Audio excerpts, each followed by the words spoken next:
নামের আগে মোহাম্মদ লিখা যাবে না। মুসলমানের নামের পূর্বে মোহাম্মদ লাগানোর কোনো দলিল আছে কি?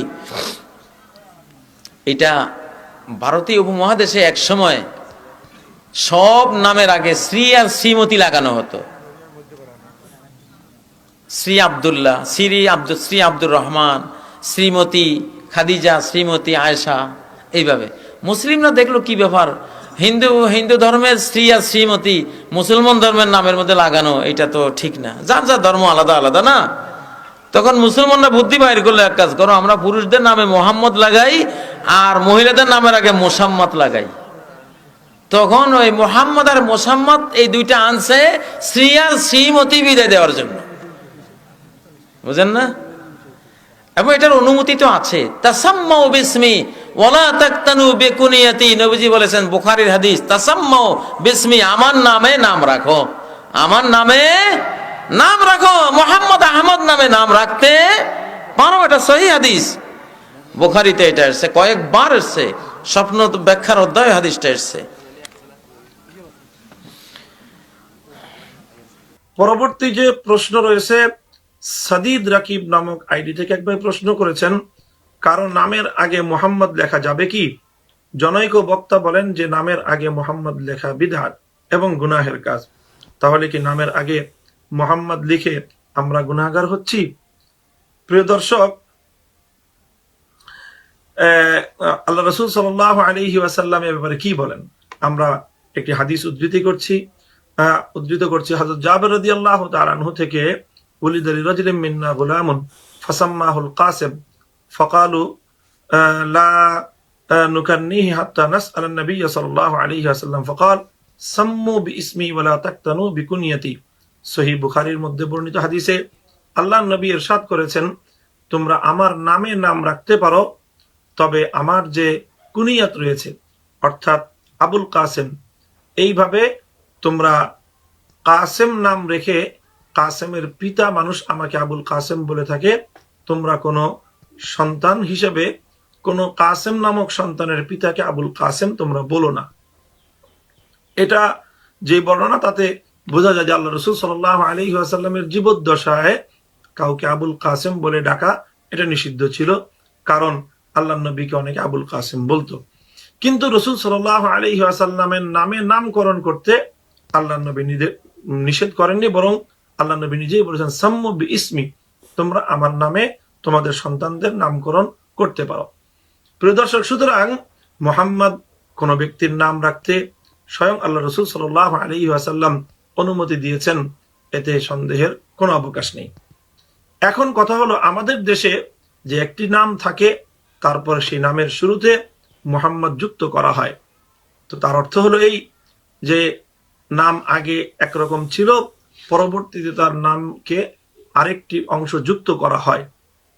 তো নাম পরিবর্তন করা বা নাম বৃদ্ধি করা বা নামের মধ্যে নতুন কোনো অংশ যুক্ত করা, এই ব্যাপারে শরীয়তের কি নির্দেশনা রয়েছে? আমরা স্পষ্ট বিভিন্ন হাদিস থেকে একথার উদ্ধৃতি পাই যে কোনো কারণে যে কোনো ব্যক্তি নিজের নাম পরিবর্তন করতে পারে, নামের মধ্যে কোনো অংশ বৃদ্ধিও করতে পারে। কাজেই কেউ যদি তার নামের শুরুতে মুহাম্মদ শব্দ যুক্ত করে দেয়, তাহলে এটিকে নাজায়েজ বলার কোনো যৌক্তিকতা নেই এবং এটি সম্পূর্ণরূপে ভিত্তিহীন একটি কথা। কাজেই মুহাম্মদ নামের সঙ্গে যুক্ত করা, এটি যদি কোনো ব্যক্তি নিজেও নিজের নামের সঙ্গে মুহাম্মদ যুক্ত করে দেয়, নামের অংশ বানিয়ে দেয়, তাহলে এতে কোনো ধরনের শরীয়তের দিক থেকে কোনো সমস্যা নেই। আসসালামু আলাইকুম ওয়া রাহমাতুল্লাহি ওয়া বারাকাতুহু। প্রিয় দর্শক ও শ্রোতা মণ্ডলী, আমাদের সমাজের মানুষদেরকে দেখতে পাই আমরা, যারা আমরা মুসলমান আছি, নামের শুরুতে মুহাম্মদ এই শব্দটি ব্যবহার করি। বিশেষ করে এই এশিয়া মহাদেশের মধ্যে সব মানুষই প্রায় নামের শুরুতে মুহাম্মদ শব্দ ব্যবহার করে থাকে, যেটা আরব বিশ্বে তেমনটা লক্ষ্য করা যায় না। প্রিয় দর্শক ও শ্রোতা মণ্ডলী, তো এই যে নামটা ব্যবহার করা হয়, নামের শুরুতে মুহাম্মদ ব্যবহার করা হয়, এই ব্যবহার করাটা ইসলামের বিধান অনুযায়ী কি? এটার কি কোনো বাধ্যবাধকতা আছে? এটা কি মুস্তাহাব নাকি সুন্নাহ? সে বিষয়টি সম্পর্কে এই ভিডিওর মধ্যে আলোচনা করব। প্রিয় দর্শক শ্রোতা, মুহাম্মদ শব্দটি শরীয়তের কোনো বিধান নয়, ফরজ, ওয়াজিব, সুন্নত, মুস্তাহাব কিছুই না। তাহলে এখন বলতে পারেন এটা কোত্থেকে এসেছে?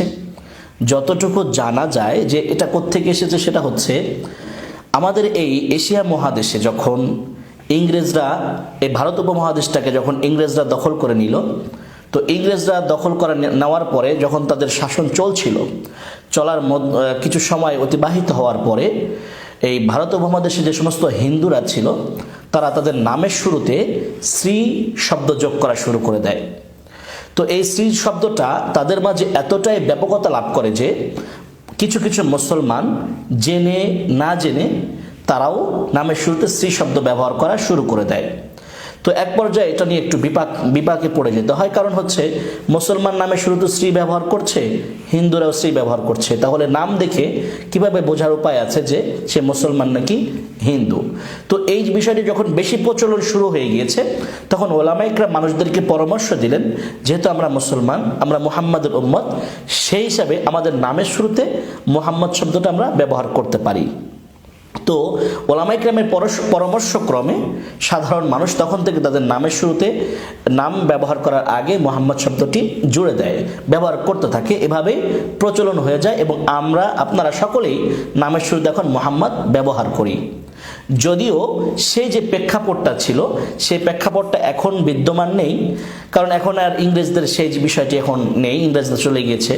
তো কিন্তু কোনো ব্যক্তি যদি নিজেকে মুহাম্মাদের উম্মত দাবি করে সেটার একটা চিহ্ন স্বরূপ নিজের নামের শুরুতে এভাবে ব্যবহার করে তাহলে কোনো অন্যায় হবে না, তবে এটাকে শরীয়তের কোনো বিধান, সুন্নত, মুস্তাহাব, ফরজ কোনো কিছুই মনে করা যাবে না, বরং এগুলো মনে করলে গুনাহ হবে। যেহেতু এটা ইসলামের কোনো বিধান না, স্বাভাবিকভাবে কেউ যদি নিজের চিহ্নে উম্মতে মুহাম্মাদি পরিচয় দেওয়ার জন্য বা পরিচয়ের চিহ্ন স্বরূপ নিজের নামের শুরুতে মুহাম্মদ শব্দটি ব্যবহার করে, সেক্ষেত্রে করতে পারে, কোনো সমস্যা নেই, কিন্তু এটাকে কোনোভাবেই শরীয়তের বিধান মনে করা যাবে না।